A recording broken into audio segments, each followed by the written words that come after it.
नमस्कार, आप देख रहे हैं दूरदर्शन समाचार। मैं हूं मोनिका शर्मा और आइए अब देखते हैं समाचार विस्तार से।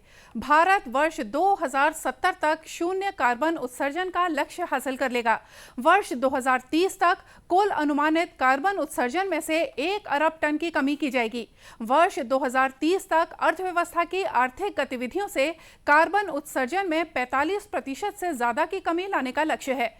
ब्रिटेन के ग्लासगो में COP26 शिखर सम्मेलन में प्रधानमंत्री नरेंद्र मोदी ने राष्ट्रीय वक्तव्य प्रस्तुत करते हुए कहा कि भारत वर्ष 2030 तक गैर जीवाश्म ऊर्जा क्षमता 500 गीगावाट कर देगा और अपनी 50% ऊर्जा आवश्यकताओं की पूर्ति नवीकरणीय ऊर्जा से करेगा। क्लाइमेट चेंज पर इस वैश्विक मंथन के बीच मैं भारत की ओर से इस चुनौती से निपटने के लिए 5 अमृत तत्व रखना चाहता हूं, पंचामृत की सौगात देना चाहता हूं। पहला, भारत 2030 तक अपनी नॉन फोसिल एनर्जी कैपेसिटी को 500 गीगावाट तक पहुंचाएगा। दूसरा, भारत 2030 तक अपनी 50% एनर्जी रिक्वायरमेंट्स रिन्यूएबल एनर्जी से पूरी करेगा। तीसरा, भारत अब से लेकर 2030 तक के कुल प्रोजेक्टेड कार्बन एमिशन में 1 बिलियन टन की कमी करेगा।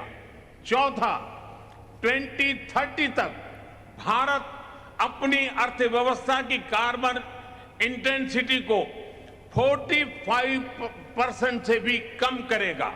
और पांचवा, वर्ष 2070 तक भारत नेट जीरो का लक्ष्य हासिल करेगा।